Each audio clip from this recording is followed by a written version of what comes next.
in the future. They're happy to answer any questions you might have. And we hope that you'll take advantage of this opportunity.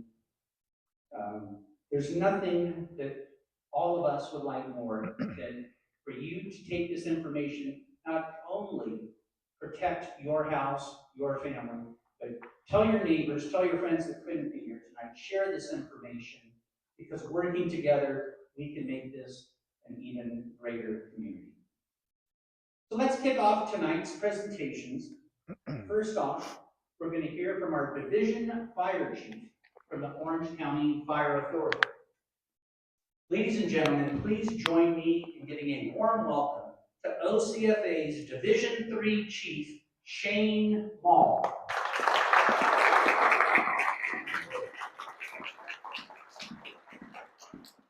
Thank you very much, Mr. Mayor. I'm on my, oh, sure. Hopefully it works.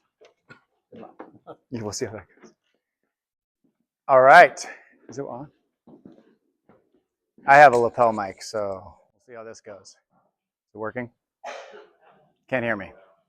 I'll go. Okay, we're going regular microphone. Oh, yeah, sorry. Thank you. Okay, just kidding. Hi, everybody. Thank you so much. It's so good to see so many faces.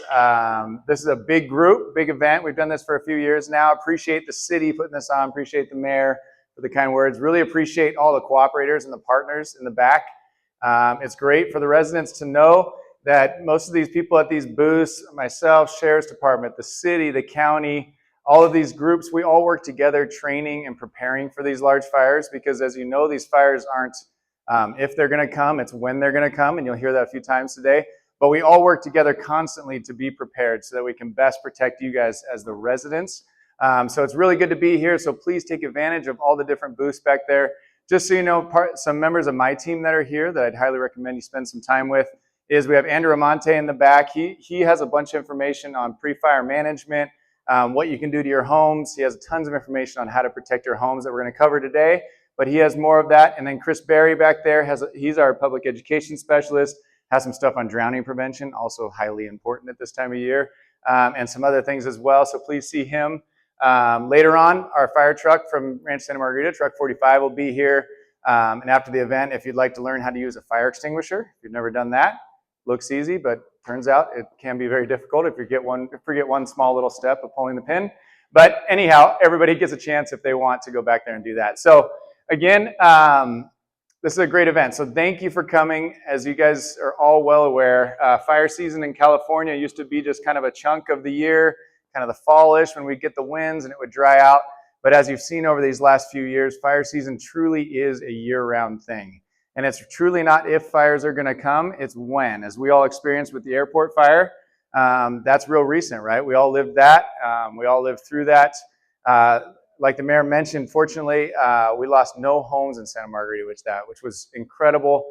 I had the opportunity to be the incident commander for that fire, and when it was starting, it was a little touch and go there for a minute. Wow, where's this thing going to go? So I was really, really proud of the work that we did and the work that you guys all did with your homes and evacuating on time and things like that. So we didn't have any loss here within the city. So that was really good.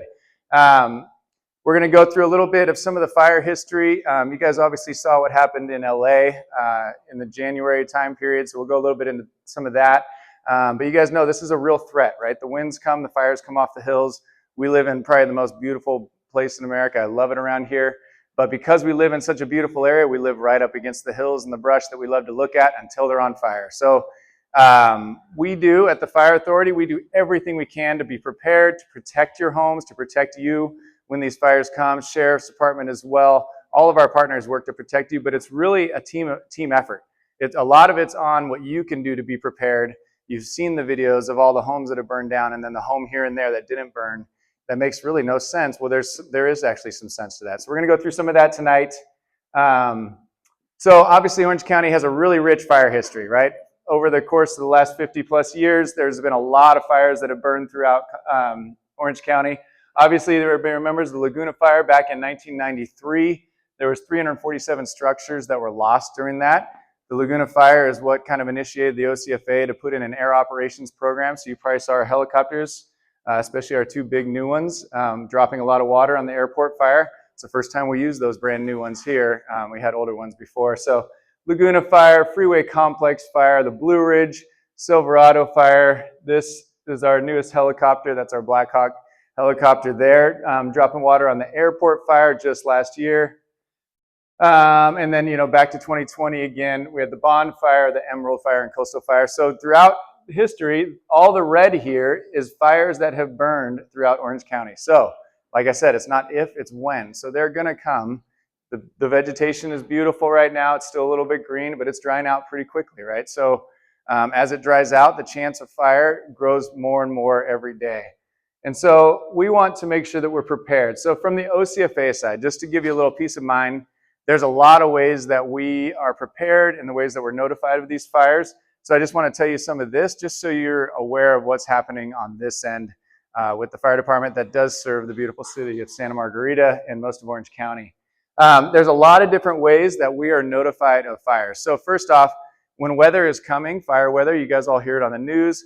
At the fire department, we get reports real early, and we're constantly watching the weather for when it dries out, and especially when it gets windy, right? The dry weather and the windy weather, that's when we have our dangerous fires. We monitor the weather really all year long, the rain events, things like that too, but we're constantly monitoring. When a fire does break, there's a lot of different ways we're notified. Obviously, the one that we all think of is somebody sees smoke and calls 911 or something like that, right? That's the easy one. But now there's technology from the Alert California cameras that are posted all throughout Orange County, where actually the cameras will catch smoke. It'll pinpoint that fire, and it will call it into us before anybody's even seen it. So like these couple examples here, these were examples of little brush fires that had started where the camera caught it, it notified our dispatch center, and we launched a response. So the beautiful thing of that is it catches small amounts of smoke. We had a structure fire out in Coto de Caza a week or 2 ago, and the camera actually caught the fire, and it was just a garage fire, but it caught a little bit of smoke in Coto de Caza, notified us, gave us a pin drop. Fortunately, the neighbors started calling as well, but it does happen. So we're notified very early.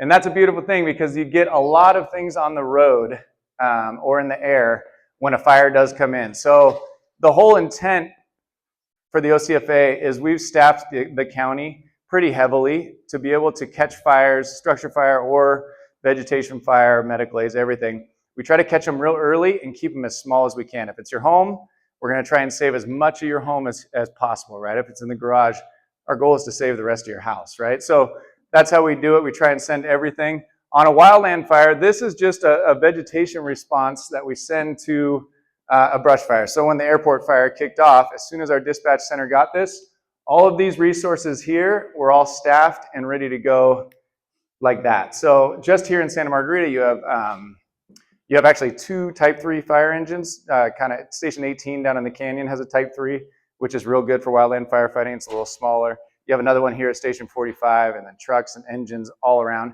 So we the whole idea is to flood the fire. So if you just look at this, I'm not going to read through it all, but there's there's air tankers, which drop the red retardant. You guys saw a lot of that during the airport fire. Helicopters, mobile retardant bases, a lot of chief officers. We come in to provide overhead and command and control. Engines, hand crews. The hand crews are the guys out with the tools. We send both of our hand crews, which are stationed actually right here in the canyon at Station 18.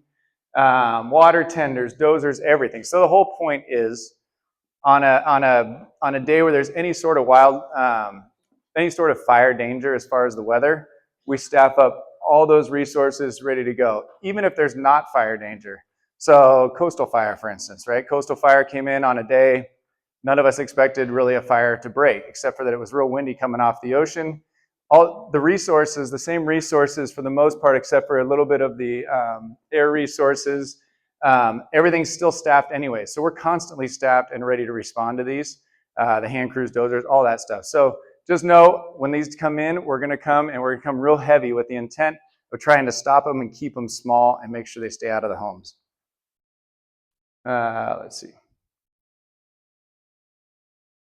Here we go. So this is just kind of there. You can see there's one of the planes that comes in to drop the retardant. The whole goal of the retardant is to stop or slow the fire before it gets to any communities or to hold it up on ridge lines, things like that. So you'll see those flying. So we call all these resources, our helicopters. This is our hand crew guys who will come in and cut line, and then they'll bring in hose lines, our crews will, our dozers, everything. So we try to hit it heavy. During the January firestorm up in LA, you guys all watched that, I'm sure. That was wild. If you notice, during that same time, we had the same wind event going down here. It was very windy and very scary. We staffed up an incident management team, and we staffed up pretty much when we get wind like that and that kind of weather, we staff every piece of fire apparatus that's rolling. We put crews on them, and we stick them throughout the county. We had extra strike teams in the county. A strike team is 5 engines and a battalion chief that's staged throughout the county. We had 2 of those staged throughout the county with the intent of, if a fire broke here, we wanted to smother it with resources so we can keep it small. We did not want something to extend into a large fire. So we did that. Were there any fires during the January firestorm in Orange County? Anybody know? No, right? Well, there was. We actually had 4 starts here in Orange County. No one heard about them, and that's our goal, right? We want to make sure that we keep fires so small that you don't even know that there was a fire. We had one in Mission Viejo, right by Arroyo Tribuco Golf Course, right on the slopes directly behind the homes. That caught fire. The strike team that we actually had staged within the county was right around the corner. They actually beat me there, which was impressive. I was only a couple exits away. But the strike team jumped on it. They were able to save the homes and kept the fire to about a 1/4 acre. Had another one out in Lake Forest that lit off right next to a park. The winds were blowing, and we were able to, same thing. The strike teams were there, the crews were there. We held it really small. Another one up on the hill in Talega and San Clemente, if you guys probably saw that one. It got a little more, it was a lot of video of that one. But anyhow, another one started right up in the home area of Talega and was blown right down towards La Plata and Pico area. Again, windy, but we had a strike team that was right in the area. They actually were in the Coto de Caza area doing some pre-planning in case there was a fire when it broke. So they got there quick, and then we had 2 dozers on it really quick, as well as our normal fire engines. So that one we held to a 1/4 acre too. And then one other one up in Seal Beach, right next to the freeway, which was totally weird. Anyhow, that was a smaller one. But we did have 4 fires start. But that's just to give you peace of mind of knowing that during those high wind times when you're a little bit nervous, especially living right here, we all get a little bit nervous with that weather. Just know your fire department, the sheriff's department, we're all staffed up and ready for those moments, just in case, we're called upon. So that is what we do. But really, like I said, it's a team effort between us and you guys, the residents, because it's really a team effort of making sure that your homes are ready as well. There's a statistics. The DINs are the people that go out and investigate fires after they blow through and kind of figure out what burned, what didn't burn. But homes that ignite by a wildfire have a 90% chance of completely burning down. So most fires in these homes, it's the little embers. It's not so much the direct flames that light the houses on fire. It's the blowing embers that get up into an attic space of a house and get the attic going. And by the time anybody realizes that the attic is burning, it's too late. That most of that house will burn down, and we need to move on. We deploy resources, and you probably saw it in Robinson Ranch. We had tons of fire engines in Robin Ranch in case the fire came in. And the goal is to have fire engines spaced out so we can protect whole streets, things like that. But once, like the LA fires, with that much wind, once it's going house to house to house to house, it's really, really hard to stop. But there are homes that make it through those events, which we'll kind of go through here. And there's things that you can do to make sure, if that fire comes, at least I know I've done everything with my home that I possibly can. So at the OCFA, we have a program called the Ready, Set, Go program, easy to remember. There's a lot of information in the back on the Ready, Set, Go program. But this is the program that we utilize to help you guys remember real easily what you can do to get yourselves ready and have your homes ready. So the ready portion is are you ready? Is your home ready? Really, is your home ready? Some things that you can look at doing is vegetation management. Obviously, we work with the cities a lot as far as vegetation management on city lands. We also work with the HOAs to make sure we have vegetation management on the HOA side. But you want to make sure you have good fuel modifications, we'll go through these. Defensible space, the immediate zone, which is the 5-foot zone around your homes. Make sure that's clear of combustible materials, and then home hardening. So what's a fuel modification? A fuel modification is when you see a community and outside the community, maybe the hills are up there, and then the vegetation looks real different between maybe for a couple hundred feet between the community and the thicker vegetation.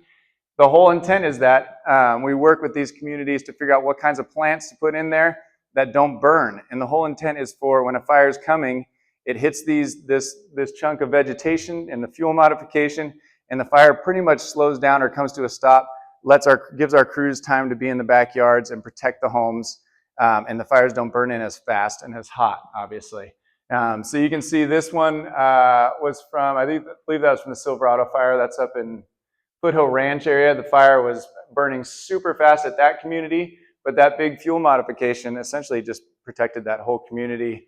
We had fire engines there, but they didn't actually have to do much because the fuel modification slowed it down. So fuel modifications are very important. If you're in an HOA, we work with the HOAs to make sure they do monitor those and keep those up. Defensible space. This is the space between the back of your home and the start of the thick brush of the vegetation. The goal is to have a good 100-foot clearance between your home and the real thick burning vegetation. That doesn't mean you can't have certain plants in your backyard, and we all like beautiful trees and things like that in our backyard, but you want them to be the good fire-resistant plants, which we have information in the back and on our website about, as well as none of like the dead and dying, right? You got your palm trees that start dropping fronds, and you got a bunch of combustible tree branches on the ground. You want to clean those up regularly because those will light on fire with those embers. But 100-foot good cleared defensible space between your house and the brush is key. As you can see, the backs of these homes here, they have a good 100-foot clearance. So the fire burned really hot and fast up this slope here and up into that drainage over there on the right. But you can see it hit that 100-foot clearance and nothing in the backyard lit on fire. Guaranteed we had crews in those backyards as well, but the fire stops, right? That keeps the fire from getting too close to your house and stopping any chance of like direct flame impingement or anything on your homes. The immediate zone. So the immediate zone is known as the 5-foot zone around our homes. You can see in this video here, the goal is to keep the immediate zone clear of anything combustible, including building materials like wood fences and things like that. So you can see this here. This is a demonstration we did at our headquarters. The house on the left has like the wood mulch on the ground. And then obviously wood siding. It has a wood fence that goes directly up to the house. The eaves are open, older windows. It's kind of just an older home that maybe doesn't have non-combustible materials. On the right is a more fire-safe home, fully home hardened. The space directly around the home is clear of all combustibles. It does not have the combustible mulch on the ground. It has more rock and gravel, and it has a metal rebar or whatever that is. Fence, non-combustible fence. Let's go with that. So as you can see here, we tried to light a fire on the right. We couldn't really get it going because there's nothing really combustible. But on the left, lit a little fire, like any of those embers that blow on these fires will get into anywhere that they can find combustible materials, including your mulch. So on the left, the mulch caught fire, found its way to the fence. The wood fence starts burning, which we see all the time, and got the house. Also, the 5-foot immediate zone is important to just check around your homes. It's one thing you can really do is just check and make sure you don't have a bunch of stuff stored on the side of your house. We see this all the time. I've been guilty of it as well. There's always one side of the house is kind of the junk pile, right? The guys know, like we kind of store a bunch of stuff on one side of the house. Well, embers will get into those junk piles or things that are covered with a tarp right up against the house. Embers will get in there, and maybe 45 minutes or an hour past when the fire blew through and you think everything's good, that ember catches that on fire, fire gets up and into the eaves. So it's really important you just keep that 5-foot zone around your house clear of any combustibles. And then home hardening. This house here, this is the Laguna fire. They called this the miracle home here because, as you can see, the fire burned obviously very hot and fast through those homes there. Burned up the homes completely on both sides, which means that this home took incredible amounts of heat. It burned right into the backyard. They had pretty good defensible space, actually. As you can see, there are some bushes, but those bushes were spaced out and looked like they were kind of non-combustible bushes, so they didn't burn and they were nice and clear. This home had all the tools that it necessary to make sure it was hardened, meaning all those embers didn't find a way to get into this home, which was a beautiful thing. And we'll go through some of the stuff that you can do to make sure, because you guys have all seen on the news during the winds, those little flying fireballs. That is truly your biggest probably threat during these wildfires. It may not be, typically it's not the direct flames that are coming off of the bushes that are touching your house long enough to light it on fire. It's those little embers that will find ways into our homes, find little ways up into our attics that start the fire, but there's some stuff we can do to keep those out. So home hardening obviously protects from the different ways that fire can get in. There can be the direct flame contact, which could be everything burning around your house and the flames, touching your home. Radiant heat, obviously, if you have older windows or your windows are all open and you got drapes, the radiant heat from the fire that's nearby can light the things inside your living room on fire, or the ember intrusion. That's probably the biggest one. So here's just your normal home that has been well hardened. So you can see this, we'll just start down here. The zone 0, the 5 feet. You want to make sure that, this one's got gravel all the way around. It's got a fence, vinyl fence around it that, it has wood for most of the fence, but that 5 foot, they switch it to the vinyl. It's got hardscaping around the house, making sure that it's nice and hardscaped to keep that 5 foot zone real clear. The eaves are enclosed, so instead of having wide open eaves where embers can blow up and in and get into your attic and get up underneath your roofing material, the enclosed eaves is a big one. A good Class A roof, you don't see a lot, especially out here in Santa Margarita. I don't know that there's any wood shake shingle roofs, but other parts of the county, there are still those older wood shake shingle roofs. Those are a big problem. So if you have that, I would recommend getting a good Class A roof. Multi-pane windows with tempered glass, that will keep a lot of that radiant heat out because there is a real exposure to the heat of the inside of the home, but that glass will keep that out. Non-combustible siding, not having the old flaky wood siding, changing that out with non-combustible material or stucco, things like that. And then the other one is covering your vents with 1/8-inch metal mesh, which you can actually see back there at one of the insurance tables. They actually have this 8-inch mesh. It's real cheap. You can go get it at Home Depot and cover all of your vent openings with the 1/8 inch. Your house probably has a covering now if your house was built in the last little bit, but they used to use 1/4-inch mesh. And they thought that would stop anything. It's really would stop animals and stuff from getting in. But if you switch that down to the 1/8-inch mesh, they found that the 1/8-inch mesh will typically block the majority of those embers. The embers are typically a little bit too big to get through that. So that's a really easy and cheap thing. And I'm telling you, from having been on these fires, that is how the embers get into the attics. And it's crushing as a firefighter to drive a street, say everything's good, and then come back an hour later and figure out that there was firebrands that had got inside there and the house ended up burning down because it just, all those things blew in there. So that's a real quick and easy one that you can do.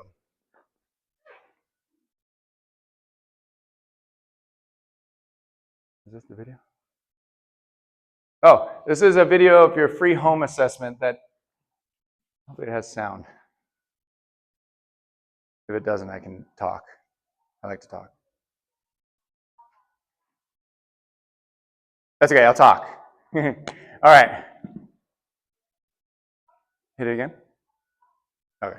I'll just talk through it. So this is our free home assessment. So it's something you can actually sign up for in the back or on our website, ocfa.org/RSG for Ready, Set, Go. But essentially, as you can see here, there was a bunch of embers blowing and things like that. If you go on and there's the embers. Those are your worst enemies right there on a fire. If you go on our website or you can schedule it at the back, we will come out and inspect her, and it's a free service, and it's really good for us because we get to know that your homes are going to be safe, but it's really good for you because an inspector will come out and they'll walk your entire property with you. They'll look at all the parts of your house, and by the end of it, you'll end up getting a full list of all the things you can do to your home to harden it, to make it safer, any clearance you need to do, things like that. So over this last few months, I can't tell you how many people have utilized that program and said how helpful it was for them. And then you can kind of start prioritizing the things to do that'll help your home. So it's real easy. You can go in, sign up. I think there's a sign up tab in the back of the room here, and you can get them. They usually come out within a couple of days, and it takes probably an hour, and they'll walk around your property and give you really good information. Okay, perfect. Thank you. So actually, if you want, you can scan that right there. But it is in the back as well. The other part is set. So we went over ready, your home is ready, you're ready to go. Set is making sure that you and your family are ready. Obviously, when these fires come, we want to be prepared for them. We live in an area that we constantly have to be prepared. So know your escape routes. Sheriff's Department's going to probably go over a little bit of that as far as knowing how to get out of your communities. Know a predetermined location to go with your family. And then prepare your emergency supplies. The big things are the 6 Ps, your people and pets. Don't forget your family members. Don't remember the dog and forget the kid, but people and pets. Papers, right? We all know there's always a file of paper that has to come with us. Get your papers, prescriptions, pictures, personal computers, and plastics. That's your credit cards, things like that. So make sure you have, kind of a go bag. A lot of people that live more down in the canyon communities have kind of a go bag always ready to go. As long as you kind of have a really good plan for if you got 30, 45 minutes, what you need to grab, make sure you're ready for that. If a fire's coming, so you can see smoke in the air out in the hills, there's some things you can do to your homes to help us out. But know that we're going to try and do these when we come to look at your house too before the fire gets there if you're not there. Outdoors, move all your flammable items away from the house. Things that are combustible, move them away from that house. Turn off your water. Connect garden hoses to the taps and patrol the property and extinguish small fire. I don't really like that bullet point myself. If there's small fires starting to burn around your home, it's probably time to go. You'll have a fire engine there to help you out pretty soon. But if you feel safe enough, you can extinguish the small fires. Indoors, make sure all your windows are shut. Make sure all the doors are shut. Move furniture away from your windows. If you have drapes that are hanging, those old, like drapes that hang on the windows, they look real nice. But a lot of times, if you have older windows, the radiant heat will come in, the drapes will actually catch fire, and then the inside of the house is on fire. And then shut off your air conditioning, obviously, so you're not sucking in a bunch of smoke. And this is all if time permits. If you have time, we live out here. There's a lot of notification pieces. You should have plenty of time. If you don't, you don't, right? So grab what you can and go. But if you have time, those are some things. And then lastly, go, right? Leave before you are told. The Sheriff's Department are going to do a really great job. They did it during the airport fire of getting out and giving you that information of, hey, it's time to go. So know the different social media ways that you can get notifications on when it's time to evacuate. But when it's time to go, please go. The worst thing for us is driving into communities where people waited too long. And once the fire's there, even for us firefighters, it is scary driving through that thick, heavy smoke with embers blown across the street. It's hard and scary to drive through. It's even worse when you have residents trying to run out to their cars and drive down the same streets. And it's very unsafe for them and unsafe for us. We want to get in there and save your home. So please go when you're told. Utilize your practice escape routes. Don't get caught in the fire. And don't endanger yourself. Dress appropriately. And don't wait. And with that, it should end. So anyhow, there you go. Do not put your family or yourself at risk. So with that, I thank you very much. I know you have a lot of great speakers. We'll be in the back to answer questions, but thank you again. Thank you. Great job, Cheyne. Thank you. Please, let's show our appreciation not just for Chief Maule, but for the great work that the brave men and women of the OCFA do for us 365 days a year. Thank you so much. Thank you.